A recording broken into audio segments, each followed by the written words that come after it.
Yo, bienvenue dans ces tutoriels consacrés au mixage et au mastering.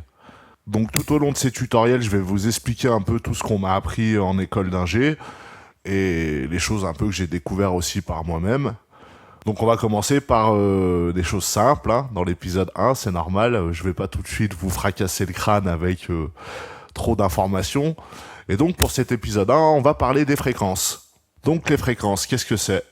Les fréquences, c'est ces petits chiffres que vous pouvez lire de partout sur les analyseurs, comme celui-ci, le PAS analyseur, qui vous permet d'analyser les spectres fréquentiels et aussi la stéréophonie. Nous y viendrons dans un prochain cours, je vous parlerai mieux de la stéréophonie. Sachez pour information que quand un trait est complètement droit, c'est mono, que quand il y a un chou-fleur, c'est stéréo. Voilà pour la petite info. Je vais donc vous expliquer comment comprendre en fait les spectres de fréquence. Donc c'est simple en fait, plus un élément est grave, c'est-à-dire une basse ou un kick, un sub, plus un élément est grave en fait, et plus il va jouer dans des fréquences basses, et les fréquences basses c'est, on pourrait dire de 109 jusqu'à 0.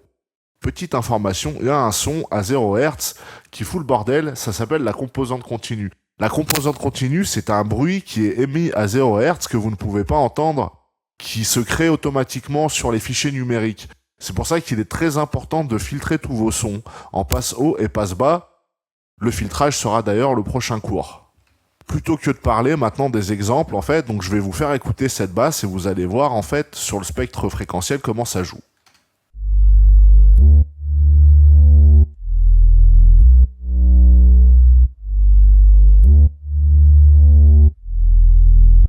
Donc comme vous pouvez le voir là, on est vraiment sur du gros sub et ça joue vraiment dans les fréquences basses. Vous avez pu voir des pics à 65 et vous voyez ça descend. Et ce qui concerne en fait les fréquences aiguës, donc plus le chiffre est haut, comme je vous disais, donc on peut dire 2000 Hz ou 2 kHz jusqu'à 20 000. Et ben en fait c'est des sons aigus, donc comme vous voyez là c'est un sub, il n'y a rien, presque rien qui est joué en fait dans ces fréquences là, ce qui est normal. Il faut savoir que au-delà de 20 000 Hz, eh ben en fait c'est des fréquences qu'on n'entend plus. C'est des fréquences qui sont destinées à la communication des animaux et à d'autres choses. Maintenant je vais faire jouer un piano en fait et vous allez voir comment il se déploie dans les fréquences.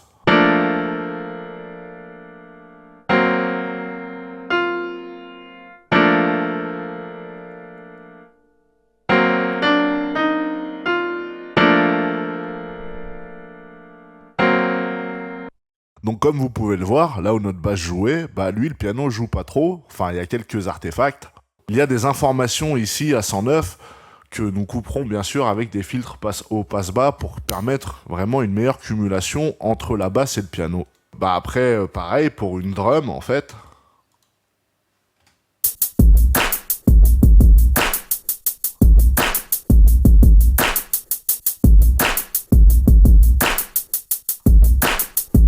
Donc voilà, comme vous pouvez voir, on voit bien l'impact du kick, qui est un élément grave, donc qui tape vraiment très fort à 65. Puis après ça redescend, et là ça doit être les charlets.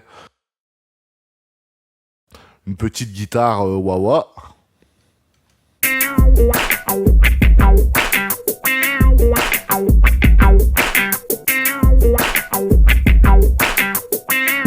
Donc voilà, je pense que vous saisissez mieux les fréquences, comme vous pouvez voir, ça commence à partir de là, 109, et puis là ça joue bien dans des fréquences médium aiguës, on redescend un peu dans les aigus, ça joue aussi un pic.